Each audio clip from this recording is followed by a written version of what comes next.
దేవుని పరిశుద్ధ నామానికి మహిమ కలుగును గాక. హల్లెలూయా. అనేక దినాలుగా ఒక అంశాన్ని బట్టి మనం ధ్యానించుకుంటూ వస్తూ ఉన్నా. అందరికీ జ్ఞాపకం ఉందని నేను అనుకుంటా ఉన్నాను. ఫలించుట, దానిని 4 భాగాలుగా విభజించాం. మొదటిగా ఫలించాలి, ఏ ఫలాలు ఫలించాలో చూశాం. రెండవ వారం ఫలించకపోతే కలిగే నష్టం ఏమిటో ధ్యానించాం. మూడవ వారం ఫలించాలి అంటే ఏం చేయాలో చూశాం. ఈ దినాన ఫలిస్తే కలిగే ఆశీర్వాదాలు ఏమిటి అన్నది మనం ధ్యానించబోతున్నాం. ఆ ఆశీర్వాదాలు మీలో ఉన్నవో లేవో ఎలా తెలుస్తుందో మనల్ని ఈ వాక్యము మనల్ని నడిపించేదిగా, తెలియచేసేదిగా ఉంటూ ఉన్నది. కాబట్టి లేఖనంలోని ఆ మాటలను కనుక మనం గమనిస్తే, యోహాను సువార్త 15వ అధ్యాయము 7, 8 వచనాలను నా యందు నీ యందు నా మాటలను నిలిచి ఉండిన ఎడల మీకు ఏది ఇష్టమో అడుగుడి, అది మీకు అనుగ్రహింపబడును. మీరు బహుగా ఫలించుట వలన నా తండ్రి మహిమపరచబడును. ఇందువలన మీరు నా శిష్యులగుదురు. దేవుని నామానికి మహిమ కలుగును గాక. హల్లెలూయా. ప్రభువైనటువంటి యేసు తెలియపరచిన ఉపమానంలో ఆయన స్పష్టంగా చెప్పాడు, ఏ తీగ అయితే చెట్టు నుండి వేరు చేయబడుతున్నదో అది విసిరివేయబడుతూ ఉంది, ఆరవేయబడుతూ ఉంది, ఎండిపోతూ ఉంది, అగ్నిలో కాల్చివేయబడుతూ ఉంది. అయితే మీ యందు నేనును, నా యందు నేను నిలిచి ఉండాలని ఆయన కోరుకుంటూ ఉన్నాడు. అంటే ఇప్పుడు ఈ తీగ ద్రాక్షావళి అయినటువంటి క్రీస్తులో నీవు జతపరచబడిన వానివిగా ఉంటే, క్రీస్తులో నువ్వు ఎదుగుతున్న వానివిగా ఉంటే 3 ఆశీర్వాదాలను ప్రభు అక్కడ స్పష్టంగా మాట్లాడుతూ ఉన్నాడు. మొదటిది ఏమిటయ్యా అంటే, మీకు ఇష్టమైనది ఏదియో అడుగుడి, అది నీకు అనుగ్రహించబడును. ఆ ద్రాక్షావళిలో నీవు కొమ్మగా, తీగగా నీవుంటే నీకు ఇష్టమైనది ఏదో అడుగు, దానిని నేను అనుగ్రహిస్తానన్నాడు. అయితే ఈ అడిగేటువంటి క్రమంలో దానికి నియమాలు, పద్ధతులు, అనేకమైన విషయాలను జత చేసిన వారిగా ఉంటున్నాడు. రెండవదిగా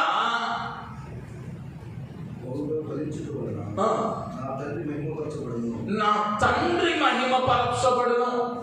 నీవు ఎలా ఆశీర్వదింపబడతావయ్యా అంటే, మొదటిగా నీవు అడిగిన ప్రతిదీ దేవుడు నీకు ఇస్తాడు. రెండవది, నీ ద్వారా తండ్రి మహిమపరచబడతాడు. మూడవదిగా, ఇందువలన మీరు నా శిష్యులగుదురు. 3 ఆశీర్వాదాలు చెప్పబడుతూ ఉన్నాయి. మొదటిగా అడిగినది అనుగ్రహిస్తానంటా ఉన్నాడు. రెండవదిగా నా తండ్రికి మహిమ తెచ్చేవారిగా మీరు ఉంటానన్నాడు. మూడవదిగా నా శిష్యులుగా మీరు అవుతారు అని చెప్పాడు. ఈ 3 కార్యాలు కూడా నీవు ఆ ద్రాక్షావల్లి అనబడిన తీగగా నీవు ఉంటే, ఆ అడిగే విధానంలో కూడా అందరి వలె నువ్వు అడగవు. నీవు అడిగే శైలి మారింది, అడిగే విధానం మారింది, అడిగే అవసరం మారింది. చదువుకోనోడేమో ఈరోజు ఎక్కడైనా మట్టి పొలం నాట్లు పొలం దొరికితే చదువుకుంటాడు.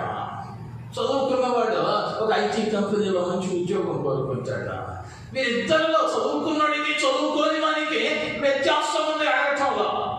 అదే రీతిగా దేవుణ్ణి ఎరిగిన వానికి ఎరగని వానికి అడుగుటలో వ్యత్యాసం ఉండాలి. ఆ ద్రాక్షావళి అనబడిన చెట్టులో నీవు రెమ్మగా ఉంటే, కొమ్మగా ఉంటే, తెగగా ఉంటే నువ్వు ఎలా అడగాలయ్యా మొదటిగా అంటే అన్యుల వలే కాక ప్రత్యేకమైన శైలిలో నీవు అడిగే విధానం ఉండాలి. అయితే ఆయనలో ఉన్నాం, ఆ ద్రాక్షావళిలో ఉన్నాం అనుకునేటువంటి మనం ఏ కార్యాలను అడిగి పొందుకోవాలయ్యా అన్న 3 విషయాలను మీ ముందుకు తీసుకుని వస్తా ఉన్నాను. మొదటిగా మనం గమనిస్తే కీర్తనల గ్రంథం 2వ అధ్యాయం 8వ వచనం, నన్ను అడుగుము జనములను నీకు స్వాస్థ్యముగాను భూమి దిగంతముల వరకు సొత్తుగాను ఇచ్చదను. దేవుని నామానికి మహిమ కలుగును గాక. హల్లెలూయా. నన్ను అడుగుము జనములను నీకు స్వాస్థ్యముగా ఇచ్చదను. మొదటిగా ఏం అడగాలయ్యా? దేవుణ్ణి ఎరిగిన బిడ్డగా, లేకపోతే ఆయన ఇచ్చినటువంటి ఆశీర్వాదం నువ్వు అనుభవిస్తూ ఉన్నావు అని అనుకుంటే నీవు అడగాల్సింది ఏంటయ్యా అంటే, నా ఇంటిలో పని చేయడానికి నలుగురు పనివారు కావాల్సిందే. నేనేం అడగాలయ్యా అంటే, నశించిపోతూ ఉన్న ఆత్మను రక్షించమని అడగాలి, జనులను రక్షించమని అడగాలి. అంటే నీవు అడిగేటువంటిది ఆత్మల కొరకు అడగాలి. నీవు ఆయనలో ఉంటే ఆ భారం నీలో ఉంటుంది. ఆయనలో కొమ్మవలే నీవు ఉంటే నీ భారం ఏంటయ్యా అంటే, నువ్వు నిత్యము ఏమడుగుతావయ్యా అంటే, అయ్యా నా స్నేహితుడు పలానా వాడు సత్యాన్ని ఎరగక నాశనం అయిపోతా ఉన్నాడు, నేను పరలోకానికి వెళ్ళి వాడు నరకానికి వెళితే అది నాకు వేదన అని ఆ నశించిపోతున్న నీ పొరుగు వాని గురించి నువ్వు భారం కలిగిన వానివిగా ఉండాలి. ఆ ఫలం మనలో ఉన్నదా ప్రశ్నించుకోవలసిన భాగం అయి ఉంటున్నా. నీవు కనుక ఆ ద్రాక్షావళిలో తీగగా నీవు ఉంటే నశించిపోతూ ఉన్న ఆత్మల పట్ల భారం కలిగి కన్నీరు కారుస్తాం. లేకుండా నేను బాగుంటే చాలు అని అనుకున్నావా? స్వార్థంలో బ్రతికేస్తూ ఉన్నావు. ఆయనలో లేవు అన్న సత్యాన్ని గ్రహించాలి. ఆయనలో అంటుకట్టబడాలి. నీ చుట్టూ ఇది నానా దేవుడు, నేను ఒక విషయాన్ని నమ్ముతాను, నన్ను ఏ స్థలానికైనా ప్రభువు పంపుతూ ఉన్నాడు అంటే ఆ స్థలంలో నా ద్వారా జరిగించవలసిన కార్యం ఏదో ఉంది. ఆ చిత్తాన్ని ఎరిగి నీవు నేను మసలుకుంటే ఆ జీవితం ఆశీర్వాదకరంగా ఉంటుంది. ఏదో వెళ్ళొచ్చామంటే దానివల్ల ప్రయోజనం లేదు. పిల్లలను బడికి పంపిస్తూ ఉన్నాం, ఉదయాన్నే వెళ్తా ఉన్నాడు, సాయంకాలానికి వచ్చేస్తా ఉన్నాడు. కానీ మనం ఏం ఎదురు చూస్తామయ్యా అంటే, వాడు పరీక్షలలో A+ రావాలి, పరీక్షల సమయానికి మొదటి ర్యాంకులో ఉండాలి నా బిడ్డ. ఎందుకు పంపుతూ ఉన్నావయ్యా అంటే, బాగా చదవాలని పంపుతూ ఉన్నావు. బడికి వస్తే చాలండి మా పిల్లవాడు అనుకునే తల్లిదండ్రులు ఎవరో ఉండరు. వాడు వెళ్ళేది ప్రీకేజీ అయినా ఇంటికి రాగానే ABCD చెప్పాలని ఆశపడతారు తల్లిదండ్రులు. ఎందుకని అంటే వెళ్తా ఉన్నదానికి ఒక ఉద్దేశం ఉంది, కడతా ఉన్నటువంటి ధనానికి ఒక నిరీక్షణ ఉంది. రాబోయే దినాలలో నా బిడ్డ జ్ఞానంలో ఎదుగుతాడన్న ఆశతోనే లక్షల రూపాయలు పోసి వారిని ప్రతిదినం సిద్ధం చేసి వాడు మారం చేస్తా ఉన్నా ఏదో ఒక ఆశ పెట్టి ఆశ చూపి వాడిని ఉదయాన్నే పంపిస్తాం. అదే రీతిగా ఆయన ఎందుకు ఈ లోకానికి నిన్ను నన్ను పంపాడయ్యా అంటే, ఆయనలో ఉండేవారిగా ఆయన రక్తాన్ని కార్చాడయ్యా అంటే నీ తోటి వాణి కొరకు నువ్వు భారం కలిగి ఉండాలి. నీ తోటి వాణి కొరకు నువ్వు భారం కలిగి ఉండాలి. నువ్వేం అడగాలయ్యా క్రీస్తులో ఉంటే ప్రతిదినం అంటే, అయ్యా నశించిపోతున్న ఆత్మలను రక్షించు. ఒక గొప్ప దామోదరుడు D.L. మూరీ గారు ప్రపంచాన్ని ఒక ఉద్యోగంలోనికి నడిపిన దైవజనుడు, సాక్ష్యం కలిగిన వాడు. అనేక పర్యాయాలు ఇంచుమించు 8 సంవత్సరాల సమయం తన స్నేహితుని కొరకు ప్రార్థన చేస్తా ఉన్నాడు. మొదటి సంవత్సరం చేశాడు, తన స్నేహితుడు మార్పు కనిపించలేదు. అయితే ఆపల ప్రార్థన. 8 ఏళ్ళ తర్వాత తన మిత్రుడు వస్తా ఉన్నాడు, గొప్ప వ్యాపారవేత్త. ముడి నేను బాప్తీసం తీసుకుందాం అనుకుంటా ఉన్నాను, నేను మందిరానికి క్రమంగా వద్దాం అనుకుంటా ఉన్నాను, నాకెందుకు ఈ జీవితంలో తృప్తి లేదు, ఈ విలాసవంతమైన జీవితంలో తృప్తి లేదు. మరి నేను ప్రభువును వెంబడించాలనుకుంటూ ఉన్నానని 8 ఏళ్ళ తర్వాత వచ్చాడు. ఆ దైవజనుడు అంటాడు, ఒకరోజు ప్రార్థించానని, 1 మాసం ప్రార్థించానని, 1 సంవత్సరం ప్రార్థించానని విసిగిపోవద్దు. నీ వారి కొరకు ఆయన ప్రతి దానికి సమయాన్ని నిర్ణయించాడు. అయ్యా, మా కొరకు ప్రార్థించడానికి సమయం లేదనుకుంటా ఉన్నామేమో, గొప్ప భాగ్యాన్ని కోల్పోతూ ఉన్నాము.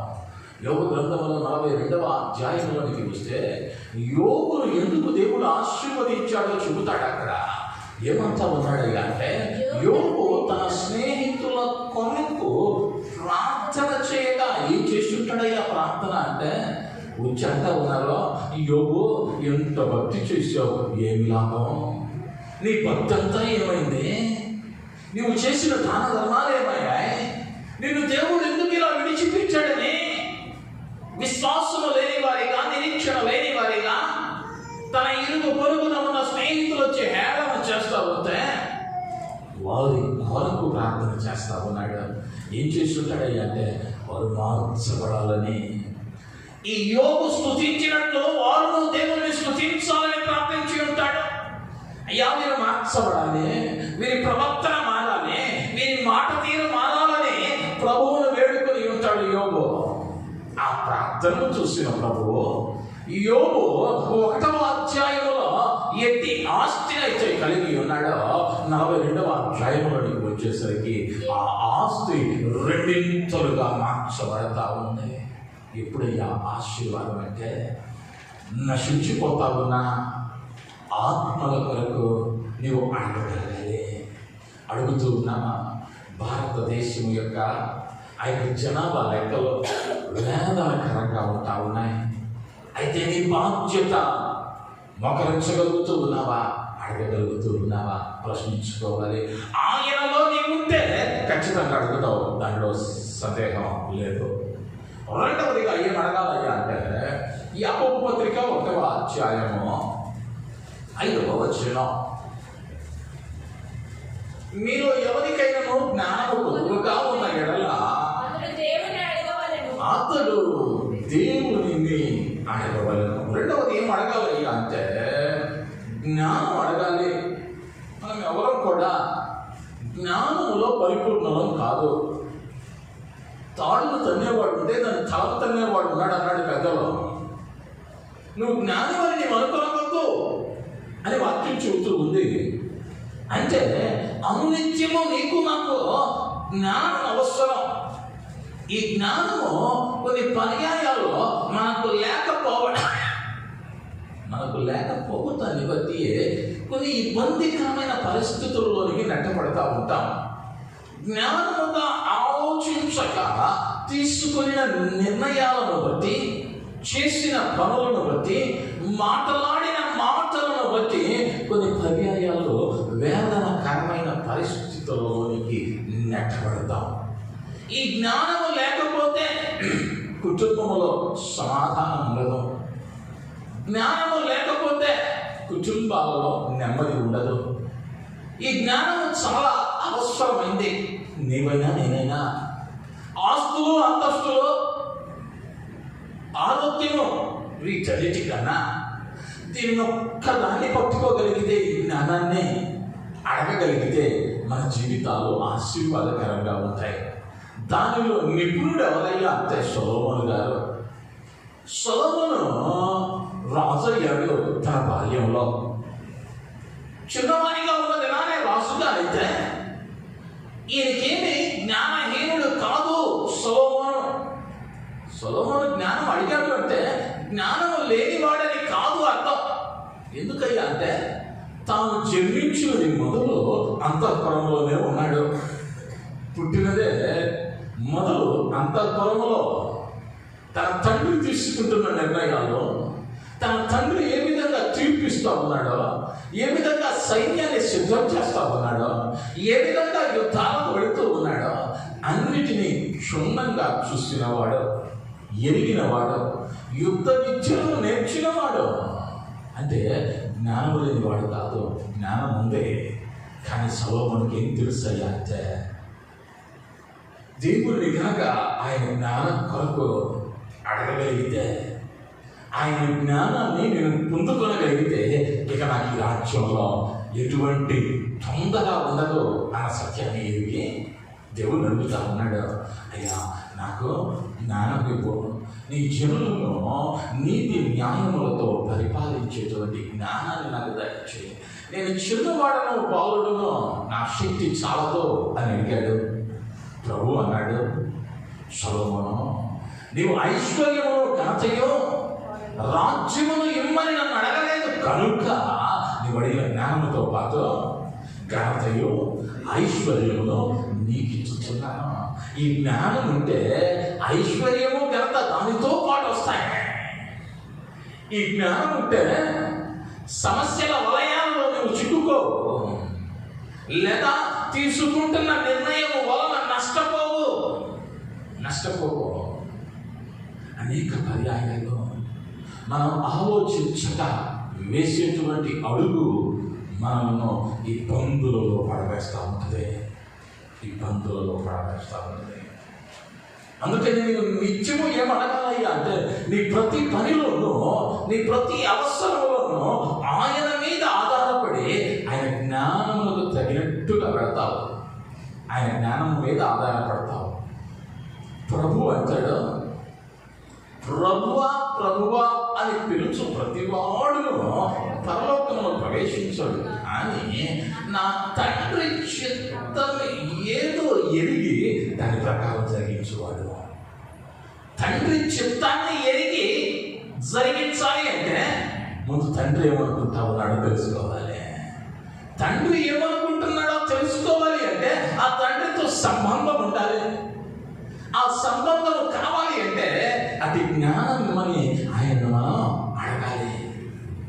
ఆ జ్ఞానాన్ని, వాక్యానుసారమైన జ్ఞానాన్ని నువ్వు కలిగి ఉంటే, ఆ వాక్యము నీ జీవితంలో ఉంటే, వాక్యమై ఉన్న దేవుడు నీలో ఉంటే, నువ్వు దేని కొరకు ప్రయాసపడతావయ్యా అంటే జ్ఞానము నిమ్మని అడుగుతాం.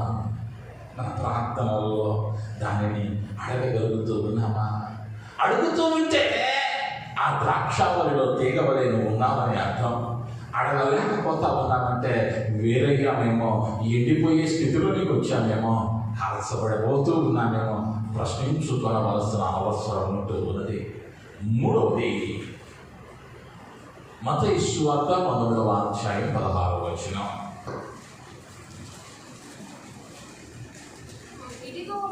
ఇదిగో ఒకడు ఆయన యొద్దకు వచ్చి బోధకుడా, నిత్య జీవం పొందుటకు నేను ఏ మంచి కార్యము చేయవలనని ఆయనను అడిగెను. అందుకు ఆయన మంచి కార్యమును గూర్చి నన్నెందుకు అడుగుచున్నావు? దేవునానికి మహిమ కలుగును గాక. హల్లెలూయా. ఒక యవనస్తుడు వచ్చాడు ప్రభువు దగ్గరకు. ప్రభువుని అడుగుతూ ఉన్నాడు, అయ్యా, నేను నిత్య వాక్యము, నిత్య జీవము పొందుటకు నేను ఏమి చేయాలి? నిత్య జీవం పొందుకోవడానికి నేనేమి చేయాలి అని అడుగుతా ఉంటే ప్రభువు ఆ తర్వాత మాటలు అంటాడు, ఆ నిత్య జీవం పొందడానికి నరహత్య చేయవద్దు, వ్యభిచరింపవద్దు, దొంగిలవద్దు, అబద్ధ సాక్ష్యము పలకవద్దు, తల్లిదండ్రులను సన్మానికము,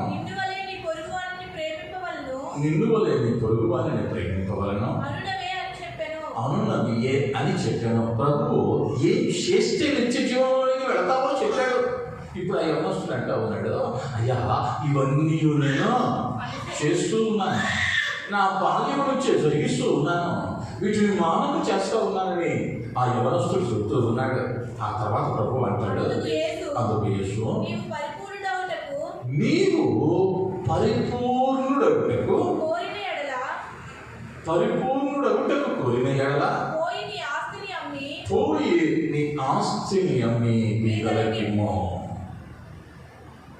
దేవునామానికి మహిమ కలుగుగాక. హల్లెలూయా.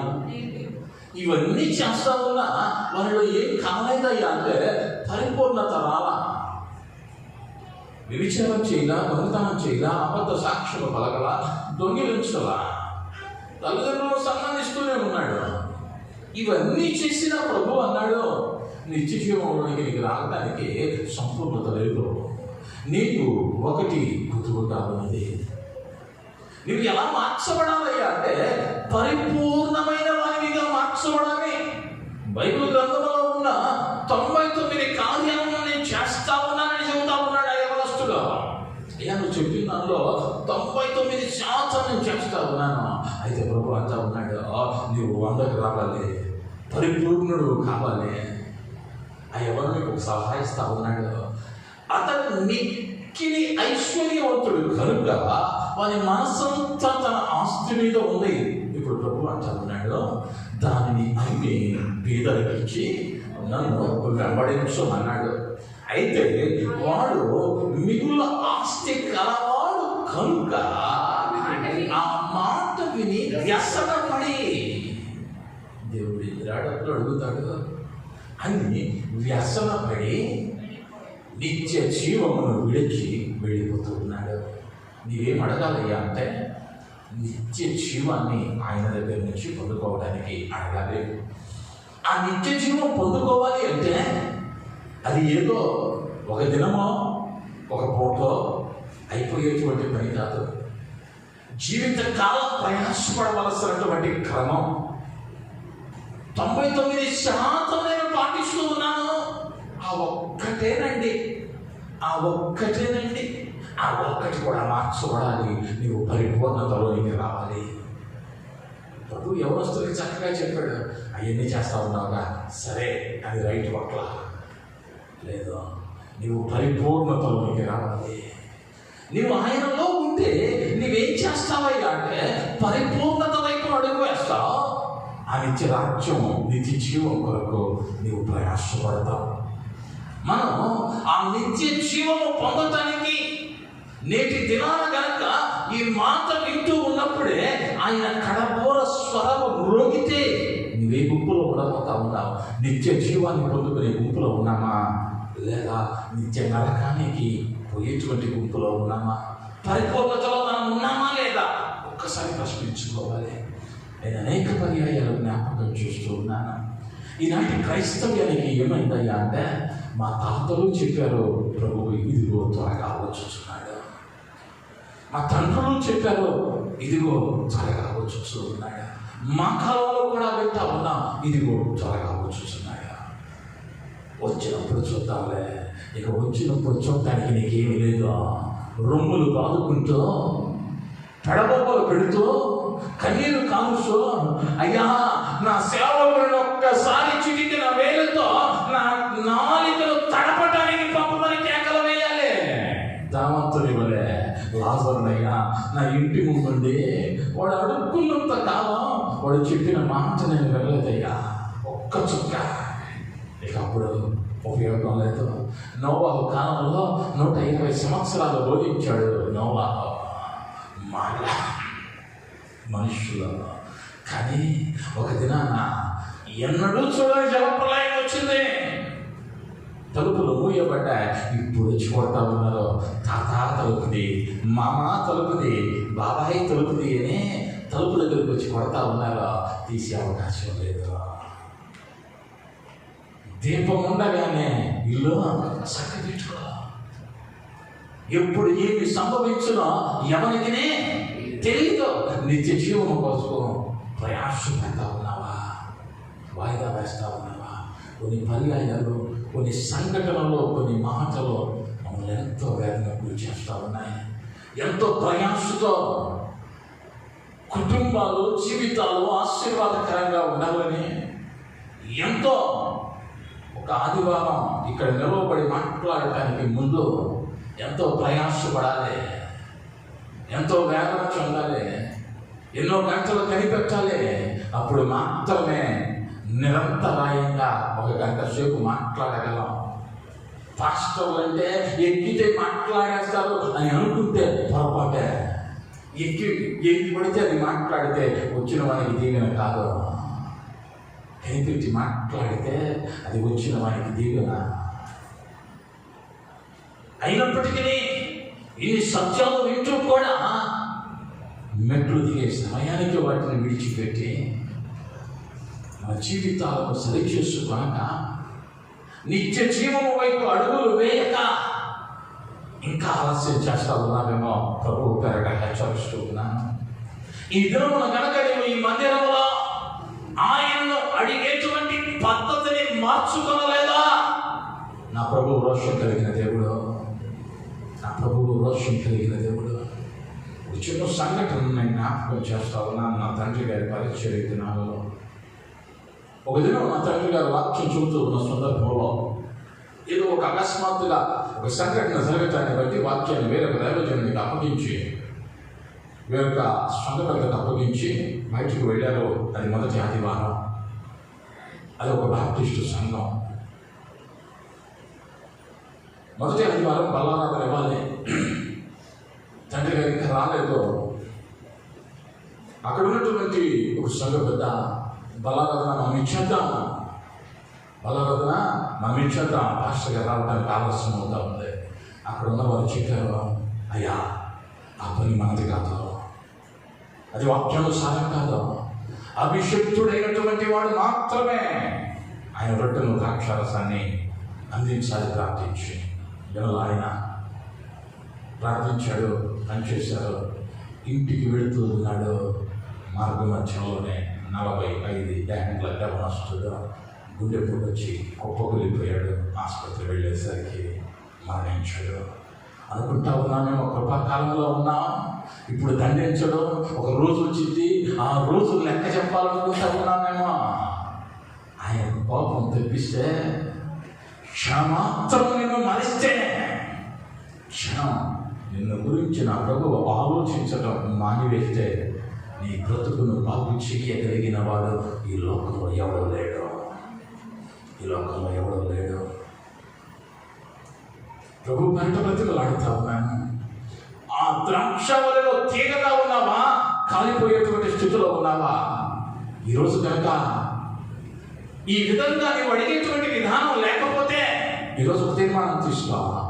ఈ నశించిపోయే ఆత్మల గురించి నేను అడగాలి, అడిగితే అనుగ్రహిస్తానన్నా. జ్ఞానాన్ని అడిగేవాడిగా నేను ఉండాలి. నిత్య జీవం కొరకు నేను అడిగేవాడిగా ఉండాలి. దానికి అనుగుణంగా నా జీవితం ఉండాలని నీవు తీర్మానం తీసుకునగలిగితే, ఆ తీర్మానానికి అనుగుణంగా నువ్వు నడుచుకోగలిగితే నా ప్రభు అయినటువంటి యేసు అనబడిన ద్రాక్షావల్లిలో తీగగా పచ్చగా నీవు ఉంటావు, ఫలిస్తావు. రెండవదిగా ఆయన అన్నాడు, నిన్ను బట్టి తండ్రి మహిమ పరచబడును. నీవు ఆ ద్రాక్షావల్లిలో తీగగా ఉంటే నీ వలన ఏమైతాయా అంటే ఆయన నామము మహిమ పరచబడింది. కొన్ని పర్యాయాలు, కొన్ని సందర్భాలలో కొంతమంది వ్యక్తులు మనం చూశాక, అయ్యా నిజంగా మీ పట్ల దేవుడు ఉన్నాడయ్యా, లేకపోతే ఈ పరిస్థితిలో ఏమైపోయేవాళ్ళు. మేము ఎప్పుడు చూడాలి ఇట్లాంటి సంఘటన. ఎన్నో పర్యాయాలు విని ఉంటాం. ఆ అనుభవాలు కొందరికి ఉన్నవి అన్న విషయం నేను ఎదిగిన వాడు. ఎందుకు ఆ కార్యంలో నీవు ఉన్న దేవుని నామం మహిమపరచబడిందయ్యా అంటే నీవు ఆ ద్రాక్షవల్లిలో ఉన్నావు, ఆ తీగలో ఉన్నావు. కాబట్టి నీ జీవితం ద్వారా జరుగుతున్న ఆ అద్భుతాన్ని, నీవు ఫలిస్తున్న విధానాన్ని, నీవు ఆశీర్వదింపబడుతున్న విధానాన్ని చూసిన జనులు ఆయనను మహిమపరుస్తారు. వైద్యశాలకు వెళ్ళామనుకున్నాం, అది క్రిటికల్ కండిషన్ అనుకున్నాం. ఫస్ట్ అంటారు డాక్టర్లు 24 గంటలు అబ్జర్వేషన్లో పెట్టాలంటారు. ఈ 24 గంటల్లో కూడా వాళ్ళ బుర్రలకి ఏం తట్టలేదు అనుకో, నీకు వచ్చి చెప్పే ఆఖరి మాట, అయ్యా దేవుడి మీద భారం ఏంటి, దేవుడి మీద భారం ఏంటంటారు. అంటే వీళ్ళ వల్ల కానిది కూడా ఎవరు చెయ్యగలరయ్యా అంటే దేవుడు చెయ్యగలడు. ఇప్పుడు ఆ దేవునిలోని ఉంటే నీ పక్షంగా ఆయన ఉండి నీ ద్వారా ఆయన నామం మహిమపరచబడింది. మరి మన జీవితాల ద్వారా ఆయన నామం మహిమపరచబడుతూ ఉన్నదా, లేదా సంత వీధులలో అవమానపరచబడతా ఉందా గ్రహించవలసిన భావం. నువ్వు ఆయనలో ఉంటే నువ్వు ఆయనకి మహిమ చెల్లించేవానివిగా ఉంటావే తప్ప అపకీర్తిని తెచ్చేవానివిగా ఉండవు. ఆయన ఎక్కడెక్కడ మహిమ పొందుతాడు అన్న విషయాలను గమనిస్తే అపోస్తుల కార్యములు 13:48 వస్తే, అపోస్తుల కార్యముల గ్రంథం 13:48. అన్ని జనులు ఆ మాట విని సంతోషించి దేవుని వాక్యమును మహిమపరచిరి. దేవుని వాక్యమును మహిమపరచిరి. దేవుని నామానికి మహిమ కలుగును గాక. ఎవరయ్యా దేవుని వాక్యాన్ని విని మహిమపరచింది అంటే అన్య జనులు. అక్కడ పౌలు బర్నబాలు దేవుని వాక్యాన్ని ప్రకటిస్తూ ఉన్నారు. ఆ ముందు వచనాలలో మీకు చెప్పకుండా మేము ఉండలేమయ్యా ఆయన కార్యాలనని ఆ వాక్యమును గూర్చి బోధించుతూ ఉండగా, ఆ రోజుల్లో ప్రకటించడం అంటే కత్తి మీద సామే. బహిరంగంగా ప్రకటించడానికి లేదు రోమా ప్రభుత్వ కాలంలో. ప్రకటిస్తే శిక్ష వెంటనే. అయినా పౌలు బర్నబాలు ఏం చేశారయ్యా అంటే దేవుని వాక్యాన్ని ప్రకటించారు. ఎప్పుడైతే ఇబ్బందికరమైన పరిస్థితుల మధ్యలో కూడా దేవుని వాక్యము ప్రకటించలేదో అన్య జనులు దేవుని మహిమపరచారు. నీవు నీ ఇబ్బందిలో, నీ కష్టంలో, నీ వ్యాధిలో, నీ బాధలో, నీ లేమిలో నీవు ఎప్పుడైతే ఆయననే అంటిపట్టుకొని ఆయనలో కొనసాగుతూ ఉన్నావో అది చూసిన అన్యులు నిన్ను బట్టి దేవుని మహిమపరిచే వారిగా ఉంటూ ఉన్నారు. హల్లెలూయా, హల్లెలూయా. ఇష్టం వచ్చినప్పుడు, కష్టం వచ్చినప్పుడు కాదు, దేవుడు నిత్యము ఆయనతో ఉండాలి. నీ కన్నీటిలో, నీ వేదనలో కూడా, ఆ ఇబ్బందికరమైన పరిస్థితులలో కూడా ఆయన మాటను నువ్వు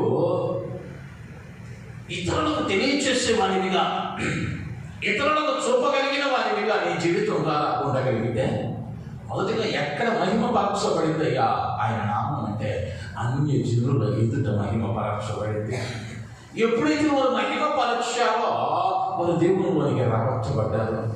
వారు దేవునిలోనికి రాబట్టబడిన వారిగా ఉంటూ ఉన్నారు. అయితే మనకన్నీ ఉన్నా కూడా అనేక పర్యాయాల్లో పక్కవానికి స్వార్థ చెప్పలేనటువంటి దౌర్భాగ్యమైన స్థితిలో ఉంటూ ఉన్నాం. స్వార్థ ప్రకటించడం ఈ దైవ సేవకుల పని, లేదా స్వార్థికుల పని, మిషనరీల పని, అపోస్తలుల పని, బోధకుల పని చేతులు దులిపేసుకుంటూ ఉన్నాం. ఏం ముచ్చటిస్తున్నామయ్యా మరొకరు చేరితే అంటే ఈ వారం ఫలానా టీవీలో ఫలానా సీరియల్లో ఏమైంది, ఫలానా సినిమాలో విలనెవడో, ఫలానా సినిమా రిలీజ్ ఎప్పుడు, ఫలానా షో ఎన్ని గంటలకు వస్తుంది, ఆ షో వచ్చేది కాదు రిపీట్ ఎన్ని గంటలకు వస్తుంది. ఈ మనకు ముఖ్యమే. ఏది ముఖ్యంగా ఉండాలి అంటే నీ ద్వారా ఆయన నామము మహిమపరచబడులాగున ఆయన సువార్తని మొట్టమొదటి నీ ద్వారా అన్య జనుల మధ్యలో ఆయన నామం మహిమపరచబడాలి. ఏనాడైనా అన్య జనులలో నేను చూసిన వారు దేవుని మహిమపరచారా నీ జీవిత కాలంలో? ఒక్కసారి ప్రశ్నించుకో. నేను చూసిన వారు దేవుని మహిమపరచారా? మహిమపరచలేదు అంటే ఒకటే గుర్తు, నీవు ఆ ద్రాక్ష వలిలో లేవు. నీవు ఆ ద్రాక్ష వలిలో ఉంటే పౌలు బర్నబాలు ప్రకటించగా దేవుని నామం మహిమపరచబడింది. నీవు అదే ద్రాక్షావళిలో ఉంటే నీ ద్వారా ఆయన నామం మహిమపరచబడింది. నీ బంధువర్గం అంగిలేమో, నీ స్నేహితులు అంగిలేమో, వారికి మాదిరిగా ఉందా నీ జీవితం? వారి కష్టంలో, ఇబ్బందుల, వ్యాధుల, బాధలో మాట సహాయం చేయగలుగుతూ ఉన్నావా? నీ కొరకు ప్రార్థిస్తాను, దేవుడు తప్పిస్తాడని భరోసా ఇవ్వగలుగుతూ ఉన్నావా? యాడండి పాస్టర్ గారు ఇచ్చేది మా ఏదో సర్దుకునేసరికి తెల్లారిపోతా ఉంది. యాడ చెబుతాం పాస్టర్ గారు? ఆ విశ్వాసాలు ఏమైపోతూ ఉన్నాయి అంటే స్వార్థంతో కూడిన విశ్వాసాలుగా మారిపోతా ఉన్నాయి. ఇలా ఉండాలి అంటే అన్య జనుల మధ్య నా దేవుని నామం నీ ద్వారా మహిమపరచబడాలి. రెండవదిగా మత్తయి సువార్త 9వ అధ్యాయం 1 నుంచి 8 వచనాలు. తరువాత ఆయన దోణి ఎక్కి సముద్రము దాటి తన పట్టణంలో ప్రవేశింపగా ఇదిగో జనులు పక్షివాయువుతో మంచుకు పట్టి ఉన్న ఒకరిని ఆయన యొద్దకు తీసుకొని వచ్చిరి. ఆయన యొద్దకు తీసుకొని వచ్చిరి. దేవునికి మహిమ కలుగును గాక. హల్లెలూయా. యేసు తన స్వస్థలానికి వెళ్తా ఉన్నాడు. ఆ స్వస్థలంలో ఒక పక్షవాయువు కలిగిన వారిని ఒక మంచం మీద పండుకొని పెట్టి శిష్యులు ఆయన దగ్గరకు తెస్తూ ఉన్నారు. అయితే యేసు వారిని చూచి నీ మాంసం ఎత్తుకొని వెళ్ళమంతా ఉన్నాడు. వచ్చిన వాడు ఎలా వచ్చాడయ్యా అంటే నలుగురు మోసుకొస్తే వచ్చాడు. ఇప్పుడు ప్రభు అంటా ఉన్నాడు, నీ మంచాన్ని నువ్వు మోసుకొని వెళ్ళు. అక్కడ ఒక వాదన కూడా జరిగింది. నీ పాపములు క్షమింపబడినవి, లేచి వెళ్ళమని ప్రభు అంటా ఉన్నాడు. ఆ పాపాలు క్షమించడానికి నీకు అధికారం ఎవరిచ్చారని శాస్త్రులు, పరిసయ్యులు, యాజకులు అడుగుతూ ఉన్నారు. దానికి విఫలంగా ప్రభు సమాధానం ఇస్తూ ఉన్నాడు. అయితే 8వ వచనంలోనికి వచ్చేసరికి జనులు అది చూచి భయపడి మనుషులకి అధికారం ఇచ్చిన దేవునిని మహిమపరచిరి. ఎవరయ్యా మహిమపరచారంటే ప్రభు యొక్క స్వజనులు, అంటే బంధువర్గం, రక్త సంబంధికులు, ఆయనను ఎరిగిన వారు. ఆయనను ఎరిగిన జనాంగం ఏం చేస్తూ ఉన్నారయ్యా అంటే ఆయనను మహిమపరుస్తూ ఉన్నారు. ఎందుకయ్యా అంటే వచ్చేవాడేమో మంచం మీద వచ్చాడు, వెళుతూ ఉన్నప్పుడేమో మంచం ఎత్తుకుని వెళ్తా ఉన్నాడు. ఇప్పుడు ఏం జరిగిందయ్యా అక్కడ అంటే అద్భుతం జరిగింది. నువ్వు ఆ ద్రాక్ష బలిలో తీగగా నీవు ఉంటే నీవు అడిగిందల్లా ఇస్తానన్న దేవుడు నీవెవరి కొరకైనా ప్రార్థిస్తే ఆరోగ్యం ఇస్తాడు. దానిలో అనుమానం లేదు అన్నాడు ఆయన. మీలో ఆలోగించంత విశ్వాసం ఉంటే కొండను అద్దరిన పడమంటే పడింది అన్నాడు. అంత పెద్ద కొండ వెళ్ళి సముద్రం అవతల పడుతుంటే చిన్న వ్యాధి పోదా అంటే మనలో ఏమైందయ్యా అంటే ఆవగించంత కూడా విశ్వాసం లేకుండా 60 కిలోలో 70, 80, 100, 150 కిలోలో ఉన్నాం. గ్రాములు కూడా ఉన్నది ఆవగింజ. అంటే మనలో 0.001% కూడా మన దేహ పరిమాణంలో అంతటి విశ్వాసం కూడా మనలో ఉండటం వల్ల నీలో కనుక ఆయనలో నీవు ఎదుగుతూ ఉంటే, ఆ ద్రాక్షావళిలో తీగగా నీవు ఉంటే, నీ ద్వారా నీ స్వజనుల మధ్యలో నీ కుటుంబాన్ని చూసిన వారు, లేదా నీవు అనుభవిస్తూ ఉన్నటువంటి జీవితాన్ని చూసిన వారు నిన్ను బట్టి నా దేవుడిని మహిమపరచేవారిగా ఉంటారు. మన జీవితాలు ఆ విధంగా ఉన్నాయా? ఆ ఆశీర్వాదాన్ని అనుభవించగలుగుతూ ఉన్నామా? పరిశీలించుకోవాలి. చివరిగా లూకా సువార్త 7వ అధ్యాయం 16వ వచనం.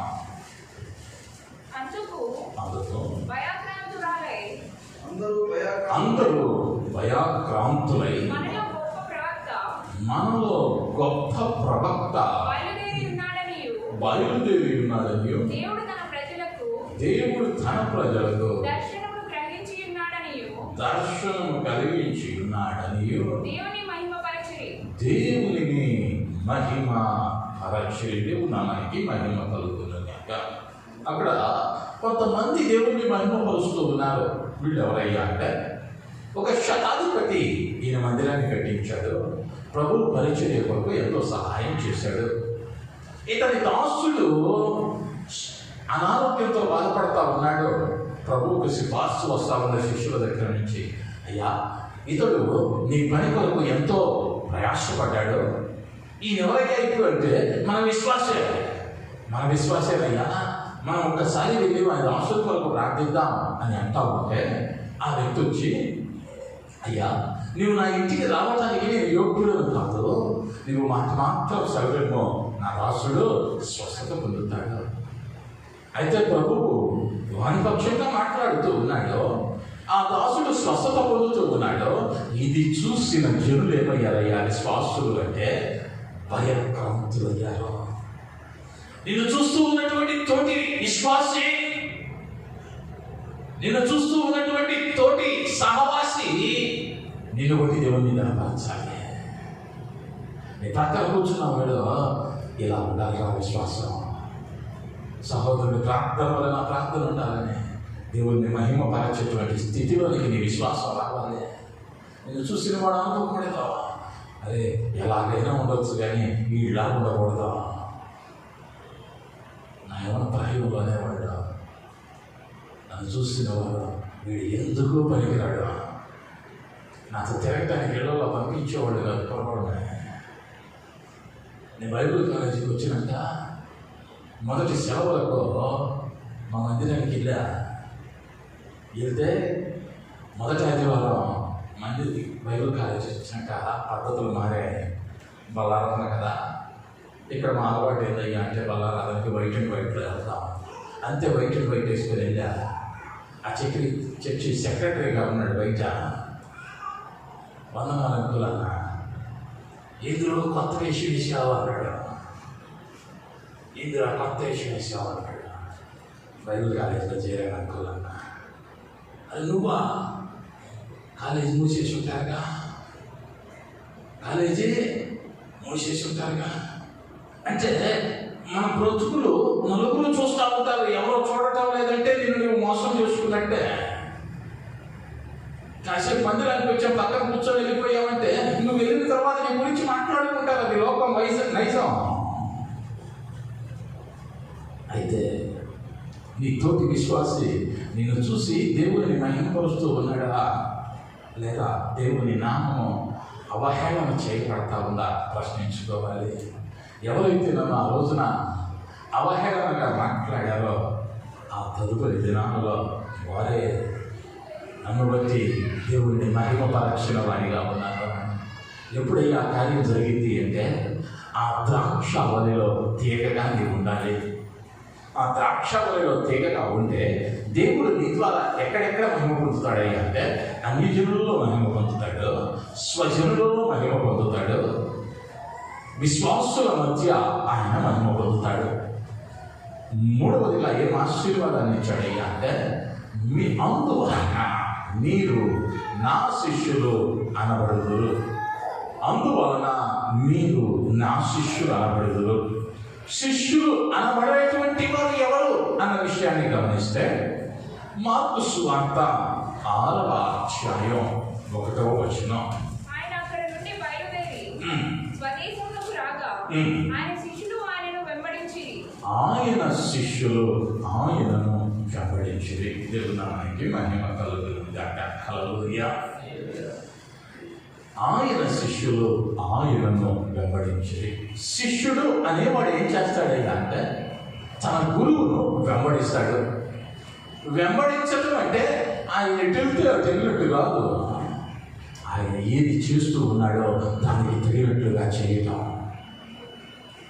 నీవు ఆ ద్రాక్షావళిలో తీగగా ఉంటే, ఆయన ఈ లోకంలో దేనిని వెంబడించాడో, ఏదేది చేశాడో అది నీ జీవితంలో కనబడాలి.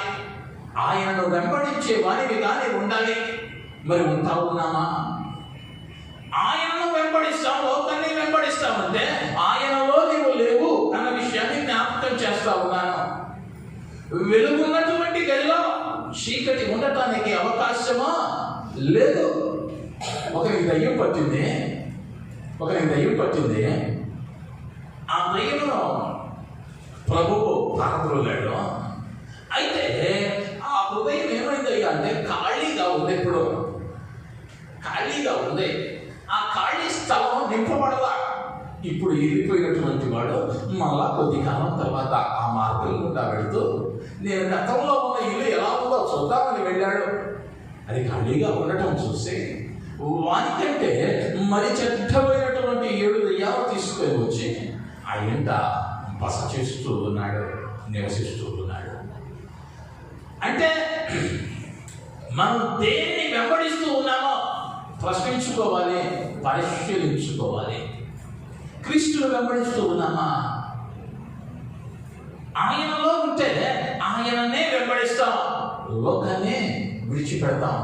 ఆయన వెంబడిస్తూ ఉన్న క్రమంలో పౌలు గారు ఎప్పుడు కూడా ఈరోజు సువార్త ఆపేద్దాంలే అన్న పాపాన బాల కొట్టిన తెల్లారు లేచి వెళ్ళాడు సువార్త చెప్పడానికి. ఎందుకయ్యా అంటే ఒక్కసారి తీసుకున్నాడు తీర్మానం, ఒక్కసారి పొందాడు దర్శనం, దానికి అనుగుణంగా వెళుతూ ఉన్నాడు. ఇవేమో వల్లయ్యా అంటే ఆయనను వెంబడించేవానిగా ఉండాలి. ఆశీర్వాదం రాలేదనో, ప్రమోషన్ రాలేదనో, జీతం పెరగలేదనో, ఉన్న రోగం పోలేదనో విడిచిపెట్టకుండా ఆయనను వెంబడించే వారంగా ఉండాలి.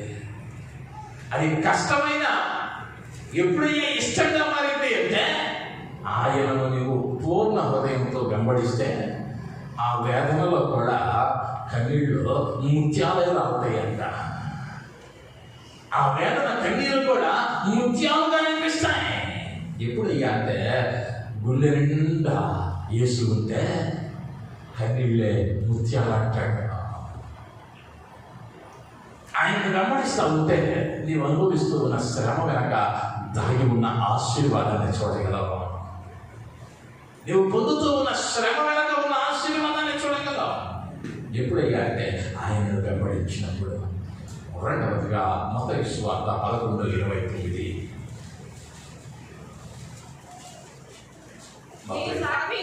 నేను సాత్వికుడను, దీన మనస్సు గలవాడను కనుక నీ మీద నా కాడి ఎత్తుకొని నా యొద్ద నేర్చుకుని. దేవుని నామానికి మహిమ కలుగును గాక. మీ మీద నా కాడి ఎత్తుకొని నా యొద్ద నేర్చుకుని.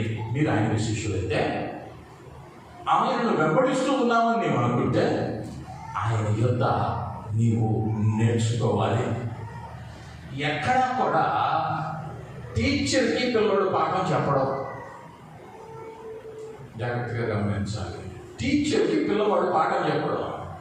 టీచరు బోర్డు మీద ABCD రాశాడు అనుకుందాం, పిల్లవాడి పుస్తకంలో ABCDనే రాయాలి. లేదా లెక్కలు చెబుతా ఉన్నాడు అనుకుందాం, ఆ లెక్కలు రాయాలి. పొరపాటున ఆయన లెక్కలు చెబుతూ ఉన్నప్పుడు వీడు ఇంగ్లీషు ఎస్ఏ రైటింగ్ గ్రామర్ రాస్తా ఉన్నాడు అనుకుందాం. ఆ గురువు చూశాడు అనుకుందాం, చేతిలో ఉన్న బెత్తం మా ఇంటి మీద ఉంటుంది. ఎందుకయ్యా అంటే గురువు ఏం నేర్పిస్తూ ఉన్నాడో అది నేర్చుకోవాలి. నీకు వెళ్ళేటువంటి తరగతిలో ఆయన ఏది నేర్పిస్తూ ఉన్నాడో దానిని మాత్రమే నేర్చుకోవాలి. అది కాకుండా ఇది కూడా నేర్చుకోవాలి అంటే ఆ సమయం వచ్చినప్పుడు అది నేర్పిస్తాడు. ప్రస్తుతం నేర్పించిన దానితో తృప్తి పడడం, ప్రస్తుతం నేర్పిస్తూ ఉన్న దాని మీద మనస్సు ఉంచడం. దేవుడు నీతో ప్రస్తుతం ఏమి మాట్లాడుతూ ఉన్నాడో దానిని తీసుకుని దానిని నేర్చుకోవటానికి నువ్వు ప్రయత్నం చేస్తావు. ఎప్పుడయ్యా అంటే ఆ ద్రాక్షావళిలో తీగగాలి ఉన్నప్పుడు. నాకు ఇష్టం ఉన్నప్పుడు మాత్రం బడికి వెళ్తానండి అన్నాడు.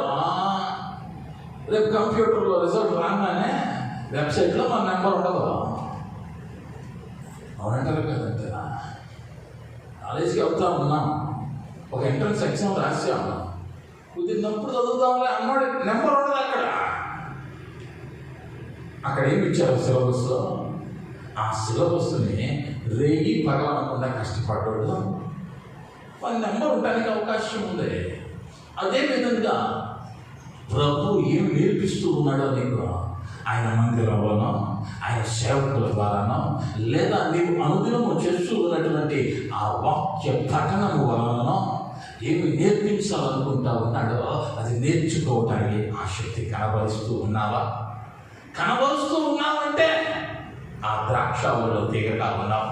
కనబరచకుండా నీ సొంత జ్ఞానం మీద ఆధారపడుతూ ఉన్నావంటే రాబో దినమున ఎండిపోయి బయట పారవేయబడి కాల్చవేయబడుతూ ఉన్నటువంటి స్థితిలో మనం ఉన్నామని గ్రహించాలి, సరిచేసుకోవాలి. చివరిగా లూకా సువార్త 14:26లోనికి వెళదాం. ఎవడైనా నా యొద్దకు వచ్చి తన తండ్రిని తల్లిని భార్యను పిల్లలను అన్నదమ్ములను అక్క చెల్లెలను తన ప్రాణమును సహా ద్వేషింపకుంటే వాడు నా శిష్యుడు కానేరడు. తన ప్రాణము సహా ద్వేషించుకుంటే వాడు నా శిష్యుడు కానేరడు. నువ్వు ఆయన శిష్యుడిగా ఉన్నావు అంటే నువ్వేమవుతావయ్యా అంటే ఆయన కొరకు ప్రాణాన్ని అర్పించడానికి సిద్ధంగా ఉంటావు. తన తల్లిదండ్రులనైనను, అన్నజల్లులైనను, లేదా అన్నదమ్ములనైనను, అక్క చెల్లెళ్ళనైనను త్యాగం చేయాలి. అంటే నువ్వు ఆయన కొరకు త్యాగం చేసేటువంటి భక్తి ఉండాలి. ఆయన శిష్యుడు అయితే నీ జీవితంలో ప్రార్థనకు ఆటంకంగా ఏమైనా ఉందా? విడిచిపెట్టేయటం నేర్చుకోవాలి, త్యాగం చేయటం నేర్చుకోవాలి. అందుకని అపోస్తలుడైన పౌలు అంటాడు, అయ్యా నాకు ఈ లోకం ఏమైపోయింది అంటే పెంటతో సమానంగా ఎంచి క్రీస్తు కొరకు సమస్తాన్ని నేను విడిచిపెట్టాను అంటాడు. యేసుక్రీస్తు దగ్గరకు తన తల్లి అయిన మరియా, తన యొక్క సహోదరుడు వస్తూ ఉన్నారు. శిష్యులు వచ్చి చెబుతూ ఉన్నారు, అయ్యా నీ తల్లియు నీ సహోదరుడును నీ కొరకు వేచి ఉన్నారు అంటే జ్యూస్ అన్నమాట. ఎవరు నా తల్లి, ఎవరు నా సహోదరుడు? నేను ఏ పని మీద ఉన్నానని అంటే నా తండ్రి చిత్తాన్ని నెరవేరుస్తూ ఉన్నాను. ఇప్పుడు నాకు బంధుత్వాలు అక్కర్ల. నా దేవుడికి నాకు మధ్య నా బంధుత్వం అడ్డు రాకూడదు, నా వరసలు అడ్డు రాకూడదు. నీకు దేవునికి మధ్య ఆ శిష్యత్వము ఉండాలి అంటే దేన్నైనా త్యాగం చేయడానికి సాహసిస్తా. నేను అనేక పర్యాయాలు జ్ఞాపకం చేస్తూ ఉన్నాను. క్రైస్తవ్యము అనేది త్యాగంతో కూడిపోయినది. సాధు సుందర్ సింగ్ క్రీస్తును అంగీకరించిన తరువాత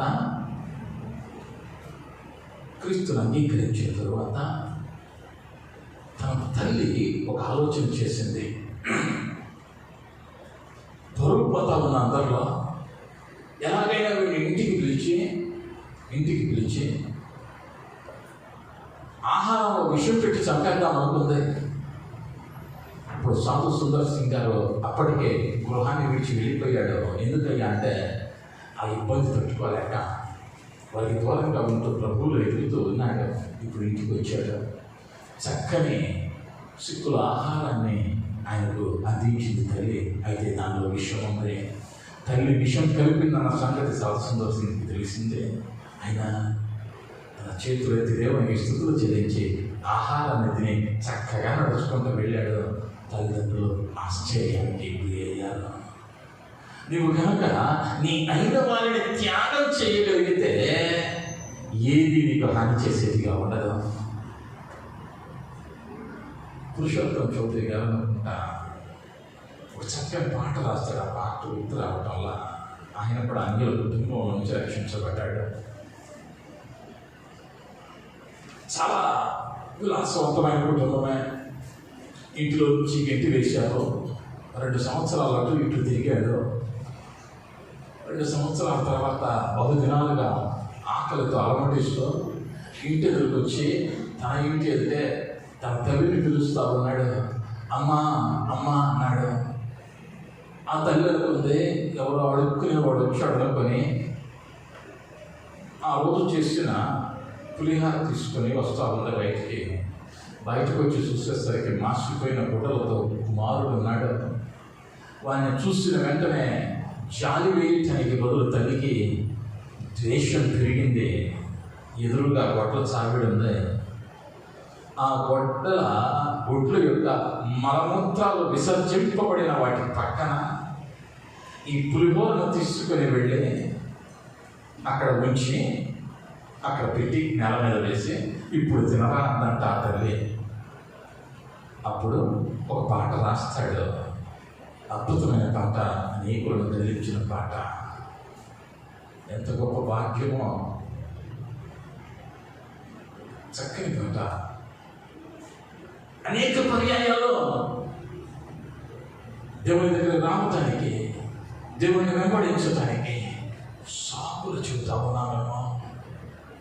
త్యాగం చేసే భక్తి కావాలి. నీ చుట్టూ వేదనకరమైన సంఘటన జరుగుతూ ఉన్నా ఆయనకు శిష్యునిగా నీవు ఉంటే తల్లినైనా తండ్రినైనా త్యాగం చేస్తావు, విడిచిపెడతావు, బంధువులను విడిచిపెడతావు. నువ్వు విడిచిపెట్టలేకపోతా ఉన్నావంటే ఆ ద్రాక్షాలలో తీగగా నీవు లేవనే అర్థం. అదే ప్రభు చెప్పాడు. మరొకసారి చదివితే చెప్పలే మాట, విడిచిపెట్టని వాడు నా శిష్యుడు కానీ అన్నాడు. ఇక నువ్వు ఆయన శిష్యుడు అవడానికి అవకాశం లేదు. ఏ కారణాలు నీకు నువ్వు ప్రభువుకు మధ్య అడ్డుబండగా ఉంది. ఆ ద్రాక్షలో తీగగా నీవు ఉండలేనట్లు చేస్తూ ఉందో పరిశీలించుకోవాలి. 4 విషయాలను మనం ధ్యానించాం. ఏ ఫలాలు ఫలించాలో విన్నాం, ఫలించకపోతే ఏమవుతుందో చూసాం, ఫలించాలంటే ఏం చేయాలో చూసాం, ఫలిస్తే కలిగే ఆశీర్వాదాలు ఇది నాను గమనించాం. ఆ ఆశీర్వాదాలు ఏం కనిపిస్తాయో చూసాం, ఆ ఆశీర్వాదంలో ఏముంటుందో చూసాం. అడిగింది అనుగ్రహిస్తాడు. ఆ అడిగింది ఏమై ఉండాలి అంటే నశించే ఆత్మలను అడగాలి, జ్ఞానాన్ని అడగాలి, నిత్య జీవాన్ని అడగాలి. ప్రభువులో ఎదుగుతున్న వాడి ఆశంతా ఆయన మీద ఉంటుంది కాబట్టి తోటివాడు నశించిపోతున్నాడని, లేదా జ్ఞానము కావాలని, నిత్య జీవం కావాలని అడగాలి. రెండవదిగా ఆయన నామం మహిమపరచబడింది. నీ ద్వారా ఎక్కడెక్కడ ఆయన నామం మహిమపరచబడాలి అంటే అన్ని జనుల మధ్య దేవుని నామం మహిమపరచబడాలి, స్వజనుల మధ్య ఆయన నామం మహిమపరచబడాలి, విశ్వాసుల మధ్య ఆయన నామం మహిమపరచబడాలి. ఆయన నామం మహిమపరచబడుతుందా మన వల్ల? మూడవదిగా ఆయన శిష్యుల ఎదురు. శిష్యుడు ఏం చేస్తాడయ్యా అంటే మొదటిగా ఆయనను వెంబడిస్తాడు, రెండవదిగా ఆయన యొద్ద నేర్చుకుంటాడు, మూడవదిగా సమస్తాన్ని విడిచిపెడతాడు, సమస్తాన్ని త్యాగం చేస్తాడు. మరి ఇప్పుడు ఒక ప్రశ్న వేసుకుందాం. ఇప్పుడు ఆ ద్రాక్షలో తీగగా ఉన్నామా? ఒక విషయాన్ని నేను జ్ఞాపకం చేస్తా ఉన్నాను. ఎండిపోయే స్థితిలో ఉందేమో నీ ఆత్మీయ జీవితం. నా ప్రభువు పాదాల మీద నీ దినం పడగలిగితే నీ ఎండిన మోడును నా దేవుడు చేయగలిగిన దేవుడై ఉంటూ ఉన్నాడు. తిరిగి ఫలించడి స్థితిలోనికి నా యేసు నిన్ను నడిపించేవాడిగా ఉంటూ ఉన్నాడు. దయతొక్కడం వస్తుందా? చిన్న ప్రార్థన. కృప కలిగిన మా తండ్రి, దయ కలిగిన మా రాజ్యం, వారి పాదాలకు వందనాలు, స్తుతులు, స్తోత్రాలు. ఈ దినంలో ఫలించడం వలన కలిగే ఆశీర్వాదాలను తెలియచేసావు. నీకు వందనాలు అయ్యా. అడిగినది అనుగ్రహిస్తానన్నా నీలో ఉన్న తీగ వేటిని అడుగుతుందో నేర్పించావు. మేము అడగటం ఈ 3 కార్యాలు నిత్యము అడిగేవారిగా మమ్మల్ని ఉంచండి అయ్యా. మా ద్వారా నీ నామం మహిమపరచుకుంటానన్నా అన్ని జనులలో, స్వజనులలో, విశ్వాసులలో మా ద్వారా నీ నామం మహిమపరచబడటానికి సహాయం చేయండి. నీకు శిష్యులం అవటానికి అయ్యా, నిన్ను వెంబడించడానికి, నీ దగ్గర నేర్చుకోవడానికి, నీ కొరకు సమస్తాన్ని త్యాగం చేయడానికి అటు అనుభవాన్ని ఉదయం చేయండి అయ్యా. ఎవరైనా అయ్యా చెడు వచ్చిన బిడ్డలలో అయ్యా నీలో లేని తీగ ఏదైనా ఉంటే ప్రభువా దయతో క్షమించి అయ్యా బిడ్డలను అంటు కట్టమని వేడుకుంటున్నా. దయతో నా ప్రభువా పారవేయక అయ్యా అగ్నికి అప్పగించగా అయ్యా బిడ్డల మీద జాలి చూపి అయ్యా నీలో తిరిగి అంటు కట్టని అయ్యా అంటు కట్టడానికి తమ జీవితాలను అప్పగించుకునే అనుభవంలో నా ప్రియ బిడ్డలను చేతులకు అప్పగిస్తూ ఉండగా నీ గొప్ప కార్యాన్ని బిడ్డల జీవితంలో జరిగించి మహిమ పొందాలని దీని వాక్యం బిడ్డల హృదయాలలో ఫలించడానికి సహాయం చేయమని యేసు నామములో అడిగి ప్రతిమలాడి వేడుకుంటూ నాన్న తండ్రి.